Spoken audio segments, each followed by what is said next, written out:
নমস্কাৰ আপোনালোকে চাবলৈ আৰম্ভ কৰিছে আছামিজ ট্ৰেণ্ডিং আজি ২৬ মাৰ্চ আজি ৰাতিপুৱাৰ কেইবাটাও গুৰুত্বপূৰ্ণ খবৰ আহি পৰিছে আৰু এনেধৰণৰ খবৰসমূহ নিতৌ চাবলৈ চেনেলটো ছাবস্ক্ৰাইব কৰি ভিডিঅ'টোত এটা লাইক কৰি দিবলৈ ৰাতিপুৱাৰ প্ৰথমটো ব্ৰেকিং নিউজ কংগ্ৰেছ দলক পুনৰবাৰ তীব্ৰ কটাক্ষ কৰিছে ৰাজ্যৰ মুখ্যমন্ত্ৰী ডক্টৰ হিমন্ত বিশ্ব শৰ্মাই অসমত কংগ্ৰেছৰ চৰকাৰ নহয় পাকিস্তানত হ'ব পাৰে কংগ্ৰেছৰ চৰকাৰ গৌৰৱ গগৈ আৰু কংগ্ৰেছ দলক লৈ এইদৰে কটাক্ষমূলক মন্তব্য কৰিছে মুখ্যমন্ত্ৰী হিমন্ত বিশ্ব শৰ্মাই গৌৰৱ গগৈৰ পাকিস্তান লিংক সম্পৰ্কে মুখ্যমন্ত্ৰীৰ তীৰ্যক মন্তব্য মনোনয়ন পত্ৰৰ সৈতে দিয়া গৌৰৱ গগৈৰ শপতনামা আধৰুৱা পত্নীৰ পাকিস্তানৰ বেংক একাউণ্টৰ উল্লেখ নাই শপতনামাত এইদৰে গৌৰৱ গগৈৰ পাকিস্তান লিংক সন্দৰ্ভত পুনৰবাৰ কংগ্ৰেছ দল আৰু গৌৰৱ গগৈক লৈ এইদৰে কেইবাটাও কটাক্ষমূলক মন্তব্য কৰিছে ৰাজ্যৰ মুখ্যমন্ত্ৰী ডক্টৰ হিমন্ত বিশ্ব শৰ্মাই কংগ্ৰেছ দলে পাকিস্তানত নিৰ্বাচন খেলিলে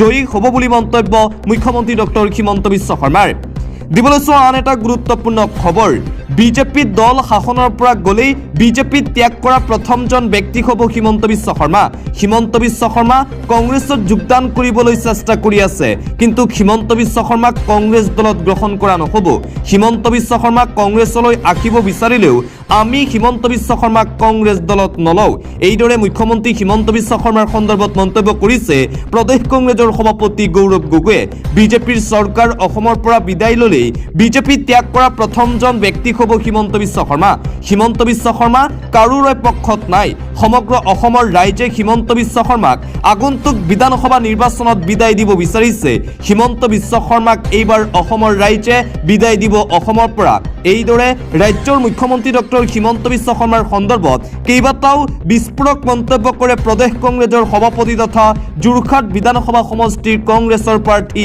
গৌৰৱ গগৈয়ে দিবলৈ চোৱা আন এটা ব্ৰেকিং নিউজ নিৰ্বাচনৰ পূৰ্বে পুনৰবাৰ মিয়া সন্দৰ্ভত কৰিছে মন্তব্য মুখ্যমন্ত্ৰীয়ে অসমীয়া মানুহৰ ফালে কোনেও ৰঙা চকু দেখুৱাব নোৱাৰিব ৫ বছৰত মিয়াৰ কামিখাৰ ভাঙি দিম বিগত ৫ বছৰত কামিখাৰডাল ভাঙিলো অহাবাৰ সমান কৰি দিম অসমীয়াৰ আগত থিয় হোৱাৰ সাহস ইহঁতৰ নোপোৱা হৈ গৈছে ৰাস্তাত আহি কিবা ক'লেই জেল যাব লাগিব মিয়াসকল বিগত ৫ বছৰত অসমীয়া মানুহ বহুত সাহসী হৈ গ'ল সিহঁতৰ দাদাগিৰি আৰু নোপোৱা হৈ গ'ল অসমত মিয়াৰ দাদাগিৰি নচলিব ঘৰ হত্যাকাৰী নেতাও ৰাজপথত ওলালে চকু তল কৰিব লাগিব অসমীয়া মানুহৰ ফালে কোনেও ৰঙা চকু দেখুৱাব নোৱাৰিব ৫ বছৰত মিয়াৰ কামিখাৰ ভাঙি দিম এইদৰে মিয়া সন্দৰ্ভত কেইবাটাও ডাঙৰ মন্তব্য কৰিছে ৰাজ্যৰ মুখ্যমন্ত্ৰী ডক্টৰ হিমন্ত বিশ্ব শৰ্মাই মিয়া সন্দৰ্ভত নিৰ্বাচনৰ পূৰ্বে পুনৰবাৰ এনে বিতৰ্কিত মন্তব্য কৰি সামাজিক মাধ্যমত এতিয়া ব্যাপক বিতৰ্কৰ সূত্ৰপাত সৃষ্টি কৰিছে ৰাজ্যৰ মুখ্যমন্ত্ৰী ডক্টৰ হিমন্ত বিশ্ব শৰ্মাই অন্য এটা খবৰ কোনো সভালৈ নোযোৱাকৈ অসমৰ মহিলাসকলে পাব ধন এবাৰ অসমৰ মহিলাসকলক উদ্দেশ্যি প্ৰদেশ কংগ্ৰেছৰ সভাপতি গৌৰৱ গগৈয়ে বৃহৎ প্ৰতিশ্ৰুতি প্ৰদান কৰিছে নিৰ্বাচনৰ পূৰ্বে এই প্ৰতিশ্ৰুতি কোনো সভালৈ নোযোৱাকৈ মহিলাসকলে পাব টকা কংগ্ৰেছ চৰকাৰ আহিলে মহিলাসকলক দিয়া হ'ব নতুন সুবিধা বিজেপিৰ দৰে কংগ্ৰেছৰ সভালৈ যাব নালাগে মহিলাসকল ১২৫০ টকাৰ বাবে বিজেপিৰ সভালৈ যাব লাগে মহিলা সভালৈ নগলে কৰ্তন কৰা হৈ মহিলাসকলৰ নাম আঁচনিৰ পৰা ১২৫০ টকাৰ বাবে মহিলাই ভোগে হাৰাশাস্তি কিন্তু কংগ্ৰেছে মহিলাৰ কষ্ট লাঘৱ কৰিব বুলি মন্তব্য গৌৰৱৰ ঘৰতে বহি আঁচনিৰ টকা পাব মহিলাসকলে কোনো সভাত যাব নালাগে কোনো মিটিঙত যাব নোৱাৰে এইদৰে অসমৰ মহিলাসকলক প্ৰতিশ্ৰুতি প্ৰদান কৰিছে প্ৰদেশ কংগ্ৰেছৰ সভাপতি গৌৰৱ গগৈয়ে আন এটা গুৰুত্বপূৰ্ণ খবৰ সাম্প্ৰদায়িক ভাষণ দিলেই হ'ব জেল বিশেষ ধৰ্মক টাৰ্গেট কৰি কথা ক'লেই ৫ বছৰৰ কাৰাবাস খাটিব লাগিব কংগ্ৰেছৰ নেতৃত্বত চৰকাৰ গঠন হ'লেই বিশেষ আইন অনাৰ ঘোষণা কৰিছে প্ৰদেশ কংগ্ৰেছৰ সভাপতি গৌৰৱ গগৈয়ে সাম্প্ৰদায়িক ভাষণ দিয়া নেতাক এই আইনৰ আওতাত গ্ৰেপ্তাৰ কৰাৰ হুংকাৰ এপিচিচিৰ সভাপতি গৌৰৱৰ কোনো ৰাজনৈতিক নেতাই হিন্দু মুছলমান কৰিব নোৱাৰিব ধৰ্মৰ ভিত্তিত কোনো ৰাজনৈতিক নেতাই ৰাজনীতি কৰিব নোৱাৰিব কোনো ধৰ্মক যদি আঘাত সনা মন্তব্য কৰে তেন্তে তেনে নেতাক ৫ বছৰ পৰ্যন্ত জেলত ভৰাই তোলা হ'ব এইদৰে বিশাল জনসভাত সম্বোধন কৰি প্ৰদেশ কংগ্ৰেছৰ সভাপতিয়ে হুংকাৰ প্ৰদান কৰিছে। অসমত কোনো প্ৰকাৰেই ধৰ্মৰ নামত ৰাজনীতি, সাম্প্ৰদায়িক ৰাজনীতি চলিব দিয়া নহ'ব বুলি হুংকাৰ প্ৰদান কৰিছে প্ৰদেশ কংগ্ৰেছৰ সভাপতি গৌৰৱ গগৈয়ে। এটা ব্ৰেকিং নিউজ, ছিংগাপুৰ আৰু অসমৰ চাৰ্জশ্বিটৰ মাজত পাৰ্থক্য নাই, উদ্দেশ্য প্ৰণোদিতভাৱে মদ খুৱাইছিল জুবিনক। যোৱাকালি ছিংগাপুৰৰ পৰা আহিছিল জুবিন ঘটনাৰ সন্দৰ্ভত এটা ব্ৰেকিং নিউজ। ছিংগাপুৰ আদালতে ৰায় দিছিল যে জুবিন গাৰ্গক হত্যা কৰা হোৱা নাছিল, উদ্দেশ্য প্ৰণোদিতভাৱে মদ খুৱাইছিল জুবিনক। এই মন্তব্য কৰিছে মুখ্যমন্ত্ৰীয়ে। ষড়যন্ত্ৰমূলকভাৱে হত্যা কৰা হ'ল জুবিনক। সুপ্ৰিম কোৰ্টৰ ৰায়ে আমাৰ কেছটোক শক্তিশালী কৰিছে। মই প্ৰথম দিনাৰ পৰাই কৈছিলোঁ অসম আৰক্ষীয়ে ভাল কাম কৰিব। আমাৰ কথাৰ সৈতে ছিংগাপুৰৰ ৰায়ৰ মিল আছে। অসমৰ ৰাইজে আজি বুজি পাইছে আমি ভাল কাম কৰিছোঁ। এইদৰে জুবিন ঘটনা সন্দৰ্ভত মন্তব্য কৰিছে ৰাজ্যৰ মুখ্যমন্ত্ৰী হিমন্ত বিশ্ব শৰ্মাই। অমৃত বাবা মহন্তই ৰাতিৰ পৰাই ষড়যন্ত্ৰ কৰি জুবিনক মদ্যপান কৰাইছিল বুলি মন্তব্য মুখ্যমন্ত্ৰী ডক্টৰ হিমন্ত বিশ্ব শৰ্মাৰ। জুবিন ঘটনাক লৈ এই মহা বিস্ফোৰণ ঘটালে মুখ্যমন্ত্ৰীয়ে। অমৃত বাবাই মদ খুৱাইছিল জুবিন গাৰ্গক। অসম আৰক্ষীয়ে ছিংগাপুৰতকৈও ভাল কাম কৰিব পাৰিছে বুলি মন্তব্য মুখ্যমন্ত্ৰী ডক্টৰ হিমন্ত বিশ্ব শৰ্মাৰ। ছিংগাপুৰ কৰ্নাৰ্ছ কোৰ্টৰ ৰায়ক লৈ এই মন্তব্য কৰিছে মুখ্যমন্ত্ৰী হিমন্ত বিশ্ব শৰ্মাই। অসম চৰকাৰে ছিংগাপুৰতকৈও অধিক ক্ষিপ্ৰভাৱে তদন্ত কৰিছে বুলি মন্তব্য মুখ্যমন্ত্ৰীৰ। নিৰ্বাচনৰ পিছত জুবিন গাৰ্গৰ অভিযোগনামাৰ ওপৰত আলোচনা কৰিম। আৰু এইদৰে জুবিন ঘটনা সন্দৰ্ভত মুখ্যমন্ত্ৰীয়ে কৰা মন্তব্যৰ পিছতেই মুখ্যমন্ত্ৰীক উভতি ধৰিছে গৌৰৱ গগৈয়ে। গৌৰৱ গগৈয়ে কৈছে মুখ্যমন্ত্ৰী হিমন্ত বিশ্ব শৰ্মাই কেইমাহ আগত কৈছিল যে নিৰ্বাচনৰ পূৰ্বে জুবিন দাক ন্যায় দিব। জুবিন দাক ন্যায় দিব নোৱাৰিলে বিজেপিক ভোট দিব নালাগে। আৰু সেই মুখ্যমন্ত্ৰী হিমন্ত বিশ্ব শৰ্মাই এতিয়া কৈছে নিৰ্বাচনৰ পিছতহে জুবিন ঘটনাক লৈ আলোচনা কৰিব। আৰু আনপিনে গৌৰৱকো আক্ৰমণ কৰিছে মুখ্যমন্ত্ৰীয়ে। গৌৰৱ গগৈ ন্যায়াধীশ নেকি? কেনেকৈ জুবিনক ন্যায় দিব গৌৰৱ গগৈয়ে?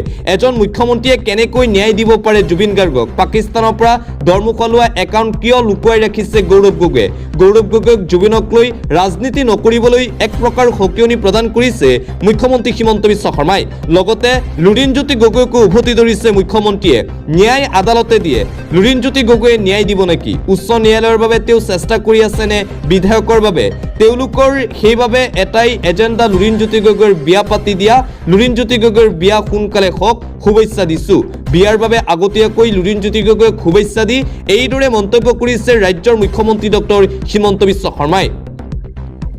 আন এটা গুৰুত্বপূৰ্ণ খবৰ, সৰভোগত একত্ৰিত হ'ল বিৰোধীৰ ঐক্যমঞ্চৰ নেতা। কংগ্ৰেছৰ নেতৃত্বত চৰকাৰ হ'লে 100 দিনৰ ভিতৰত জুবিন গাৰ্গক ন্যায় দিয়াৰ প্ৰতিশ্ৰুতিৰে উদাত্ত ভাষণ বিৰোধী নেতাসকলৰ। জুবিন গাৰ্গক সন্মান দিব নজনা বিজেপিক শিক্ষা দিবলৈ সৰভোগৰ পৰাই আহ্বান বিৰোধী ঐক্যমঞ্চৰ।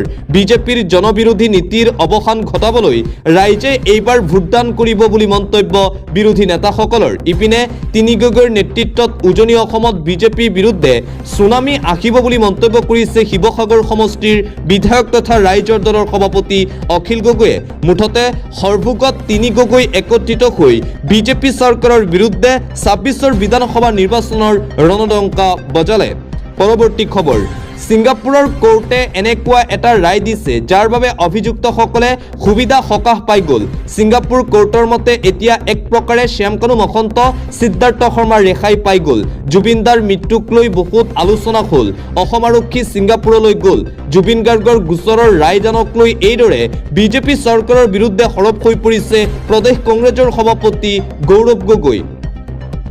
মুখ্যমন্ত্ৰীয়ে নিজে কৈছিল বিধানসভা নিৰ্বাচনৰ আগত বিজেপিয়ে যদি জুবিন দাক ন্যায় দিব নোৱাৰে তেতিয়াহ'লে অসমৰ ৰাইজে বিজেপিক ভোট দিব নালাগে। সেইখিনি কথা আজি মনত আছেনে নাই পাহৰি গ'ল। অসমৰ জনসাধাৰণৰ মনত বিভিন্ন প্ৰশ্ন। জুবিন দাৰ সম্পৰ্কত মুখ্যমন্ত্ৰীয়ে একো কথাই ক'ব নিবিচাৰে। এইদৰে মুখ্যমন্ত্ৰীক উদ্দেশ্যি জুবিন ঘটনাক লৈ মন্তব্য কৰে গৌৰৱ গগৈয়ে। পৰৱৰ্তী খবৰ, জুবিন গাৰ্গৰ ঘটনা সন্দৰ্ভত ছিংগাপুৰ কোৰ্টৰ ৰায়ৰ পিছতে প্ৰতিক্ৰিয়াত জুবিন গাৰ্গৰ পত্নী গৰিমা শইকীয়া গাৰ্গৰ। সোণাপুৰৰ জুবিন ক্ষেত্ৰত উপস্থিত গৰিমা শইকীয়া গাৰ্গ। ছিংগাপুৰৰ কৰ্নাৰ্ছ আদালতে জুবিন গাৰ্গৰ মৃত্যুৰ চূড়ান্ত ৰায়দান দিয়াক লৈ প্ৰতিক্ৰিয়া প্ৰকাশ কৰিছে গৰিমা শইকীয়া গাৰ্গে। কৰ্নাৰ্ছ আদালতে পূৰ্বৰে পৰা একেখিনি কথা কৈ আহিছে। তেওঁলোকৰ মতে অনুসন্ধান চলাইছে আৰু সেই কথাকে কৈছে। পৰ্যটন বিশেষ দেশ হিচাপে সময়টোত কি হৈছিল সেই হিচাপ ৰায়দান দিছে। সেইটো ৰায়দানে আমাৰ ন্যায় প্ৰক্ৰিয়াত বিশেষ প্ৰভাৱ পেলাব বুলি মই নাভাবোঁ। দোষীয়ে কঠোৰৰ পৰা কঠোৰ শাস্তি পাওক, আমি সেইটোৱেই বিচাৰি আছোঁ। এতিয়া যিহেতু বিশেষ আদালতখন দিছে, গতিকে এতিয়া ক্ষিপ্ৰতৰ হ'ব জুবিন গাৰ্গৰ ন্যায় প্ৰক্ৰিয়া। আৰু যোৱাকালি ছিংগাপুৰৰ কোৰ্টৰ ফালৰ পৰা জুবিন গাৰ্গৰ মৃত্যুৰ ঘটনা সন্দৰ্ভত যি চূড়ান্ত ৰায়দান দিয়া হৈছিল, সেই ৰায়দান সন্দৰ্ভত এইদৰে মন্তব্য কৰিছে জুবিন গাৰ্গৰ পত্নী গৰিমা শইকীয়া গাৰ্গে। জুবিন গাৰ্গে অতি শীঘ্ৰেই ন্যায় পাব বুলি আশাবাদী গৰিমা শইকীয়া গাৰ্গ। পৰৱৰ্তী খবৰ, যদি জুবিন গাৰ্গ জীয়াই থাকিলেহেঁতেন নিৰ্বাচনত কংগ্ৰেছৰ অসুবিধাই নহ'লহেঁতেন। জুবিন গাৰ্গে কৈছিল বিজেপিক ভোট নিদিব বুলি। জুবিন গাৰ্গৰ হত্যাকাৰীক মুখ্যমন্ত্ৰীয়ে শাস্তি দিলে নে নাই সেয়া মুখ্যমন্ত্ৰীয়ে উত্তৰ দিয়ক। চামুগুৰিত পুত্ৰৰ হৈ নিৰ্বাচনী প্ৰচাৰ চলাই মুখ্যমন্ত্ৰী হিমন্ত বিশ্ব শৰ্মাৰ বিৰুদ্ধে এইদৰে জুবিন প্ৰসংগক লৈ সৰব হৈ পৰিছে ধুবুৰীৰ কংগ্ৰেছৰ সাংসদ ৰকিবুল হুছেইন। জুবিন গাৰ্গ যদি জীয়াই থাকিলেহেঁতেন তেন্তে কংগ্ৰেছৰ একো অসুবিধা নহ'লহেঁতেন। এইদৰে জুবিন ঘটনা সন্দৰ্ভত নিজৰ প্ৰতিক্ৰিয়া প্ৰকাশ কৰে ধুবুৰীৰ কংগ্ৰেছৰ সাংসদ ৰকিবুল হুছেইনে। পৰৱৰ্তী খবৰ, মন্ত্ৰী পীযুষ হাজৰিকাৰ সামাজিক মাধ্যমত এক বিশেষ পোষ্ট। আমেৰিকাই পাকিস্তানক আক্ৰমণ কৰিলে ভাৰতক পাৰমাণৱিক অস্ত্ৰৰে আক্ৰমণৰ ভাবুকি। পাকিস্তানৰ প্ৰাক্তন উচ্চায়ুক্ত আব্দুল বাছিতৰ এনে ভাৰত বিৰোধী মানসিকতাৰ ব্যক্তিক সাক্ষাৎ কৰিবলৈ আমাৰ দেশৰ যুৱ প্ৰতিনিধিক লৈ গৈছিল বুলি গৌৰৱ গগৈৰ কটাক্ষ মন্ত্ৰী পীযুষ হাজৰিকাৰ। পাকিস্তানৰ গৌৰৱ গগৈৰ লিংক প্ৰসংগত পুনৰবাৰ সামাজিক মাধ্যমত এইদৰে গৌৰৱ গগৈ সন্দৰ্ভত কটাক্ষমূলক পোষ্ট কৰিছে বিজেপি মন্ত্ৰী পীযুষ হাজৰিকাই। আন এটা গুৰুত্বপূৰ্ণ খবৰ, পীযুষ হাজৰিকাৰ পৰা মই এইখিনি আশা কৰা নাছিলোঁ। মোৰ ৭৬ বছৰ বয়সত ৰাজহুৱাভাৱে মোক যি ব্যৱহাৰ কৰিছে, যি কথা কৈছে, শুনি লাজ লাগিছে। মন্ত্ৰী পীযুষ হাজৰিকাৰ বিৰুদ্ধে বৰহমপুৰৰ অসম জাতীয় পৰিষদৰ প্ৰাৰ্থী ৰাজেন গোহাঁইয়ে দাখিল কৰে এজাহাৰ। মানহানিৰ এজাহাৰ দাখিল কৰা হৈছে মন্ত্ৰী পীযুষ হাজৰিকাৰ বিৰুদ্ধে। নিৰ্বাচনী সভাত ৰাজেন গোহাঁইক কটাক্ষ কৰিছিল মন্ত্ৰী পীযুষ হাজৰিকাই। তাৰ পিছতেই পীযুষ হাজৰিকাৰ বিৰুদ্ধে এইদৰে ক্ষোভ উজাৰিছে প্ৰাক্তন বিজেপি নেতা ৰাজেন গোহাঁইয়ে। অন্য এটা খবৰ, শিৱসাগৰত শাসকীয় বিজেপিৰ ৰাজনৈতিক আক্ৰোশৰ বলি অসমীয়া প্ৰতিদিন। বিজেপি প্ৰাৰ্থী কুশল দুৱৰী ওৰফে একেলৰ কুখ্যাত চালফা নেতা জয়ন্ত হাজৰিকাৰ অতীতৰ কলা অধ্যায় প্ৰকাশৰ পিছতেই অসমীয়া প্ৰতিদিনৰ ওপৰত জঁপিয়াই পৰিল ভেৰণীয়া গুণ্ডা বাহিনী। অসমীয়া প্ৰতিদিন কঢ়ুৱা বাহন আগচি ধৰি প্ৰায় ১৮জনীয়া দুৰ্বৃত্তৰ দলে ৰাজপথত জ্বলাই দিলে অসমীয়া প্ৰতিদিন কাকতৰ টোপোলা। দুৰ্বৃত্তৰ দলটোৰ দুজনক বিজেপি যুৱ মৰ্চাৰ সদস্য পাৰ্থপ্ৰতিম বৰা আৰু পিংকু দত্ত বুলি চিনাক্ত কৰিছে প্ৰত্যক্ষদৰ্শীয়ে। আনহাতে এই নিকৃষ্ট কাণ্ডৰ পাছত কুশল দুৱৰী জড়িত বুলি অভিযোগ উত্থাপন কৰিছে বিৰোধীয়ে। এতিয়া গণতন্ত্ৰৰ চতুৰ্থ স্তম্ভকো আক্ৰমণ কৰিবলৈ আৰম্ভ কৰিছে একাংশ দুষ্কৃতিকাৰীয়ে। এটা ব্ৰেকিং নিউজ, নিৰ্বাচনৰ পূৰ্বে প্ৰস্তুতি চলাইছে বাঘ সেনাই। সকলো সংখ্যালঘুক একত্ৰিত হ'বলৈ আহ্বান জনাইছে উজনি অসমৰ বিতৰ্কিত নেতা ইউনুছ তামুলীয়ে। প্ৰেছ কনফাৰেন্স যোগে এই আহ্বান জনাইছে বিতৰ্কিত নেতা ইউনুছ তামুলীয়ে। অসমত ঘূৰাই দিয়ক সংখ্যালঘুৰ অধিকাৰ। সংখ্যালঘুৰ অধিকাৰ কাঢ়িলে হেঙাৰ হৈ থিয় দিব বাঘ সেনা। নিৰ্বাচনৰ পূৰ্বে প্ৰস্তুতি চলাইছে এতিয়া বাঘ সেনাই। শংকৰ আজানৰ পৰা কিয় নোহোৱা হ'ল আজান, প্ৰশ্ন উত্থাপন কৰিছে লাচিত। বাঘ হাজৰিকাৰ পৰা নোহোৱা হ'ল বাঘ। বাঘ সেনা প্ৰস্তুত সংখ্যালঘু বিৰোধীক ভোট দিবলৈ। আমাৰ পূৰ্বপুৰুষ আহোম আছিল বুলি মন্তব্য ইউনুছ তামুলীৰ। নিজ পূৰ্বপুৰুষক আহোম বুলি মানিলে ইউনুছ তামুলীয়ে। সংখ্যালঘুৰ মুখ বন্ধ কৰিব নোৱাৰে বিজেপি চৰকাৰে। বাঘ সেনাৰ কণ্ঠ পাবত গজা দল সংগঠনে ৰুদ্ৰ কৰিব নোৱাৰে। নামনিৰ মানুহ কিয় শিৱসাগৰলৈ যাব নোৱাৰিব? অসমত ইয়াক কি পৰিৱেশৰ সৃষ্টি হৈছে বুলিও প্ৰশ্ন উত্থাপন ইউনুছ তামুলীৰ। শিৱসাগৰত বহুত পাবত গজা সেনা আছে, সেই সেনাই নিৰ্ধাৰণ কৰিব নেকি কোন যাব কোন নাযাব শিৱসাগৰত? ধৰ্মৰ দৃষ্টিকোণেৰে বাংলাদেশী সজালে বাঘ সেনাই দিব উত্তৰ। এইদৰে এতিয়া অসমৰ সংখ্যালঘু মিয়াৰ ৰাইজৰ হকে মাত মাতিছে উজনি অসমৰ নেতা ইউনুছ তামুলীয়ে। সংবাদমেল অনুষ্ঠিত কৰি এইদৰে মন্তব্য কৰে ইউনুছ তামুলীয়ে। পৰৱৰ্তী খবৰ, অসমত নাটনি নহয় পেট্ৰল ডিজেলৰ। বেছিকৈ তেল কিনিলেহে হ'ব বিপদ। এবাৰ পেট্ৰল ডিজেল সন্দৰ্ভত মন্তব্য মুখ্যমন্ত্ৰী হিমন্ত বিশ্ব শৰ্মাৰ। অসমত নাটনি নহয় পেট্ৰল ডিজেল LPGক লৈ ভয় নাই, ৰাইজলৈ অনুৰোধ কোনেও যাতে বেছিকৈ ক্ৰয় নকৰে, পৰ্যাপ্ত পৰিমাণে পেট্ৰল ডিজেল অসমত আছে বুলি মন্তব্য মুখ্যমন্ত্ৰীৰ। কোনো ভয় খাবলগীয়া কথা নাই বুলিও মন্তব্য মুখ্যমন্ত্ৰী হিমন্ত বিশ্ব শৰ্মাৰ। সৰ্বসাধাৰণ ৰাইজে বেছিকৈ তেল নিকিনিব, বেছিকৈ কিনিলে টকা পইচা বেছিকৈ খৰচ হ'ব। কোৰ কমিটিৰ বৈঠকৰ পাছতেই হিমন্ত বিশ্ব শৰ্মাৰ এই ঘোষণা।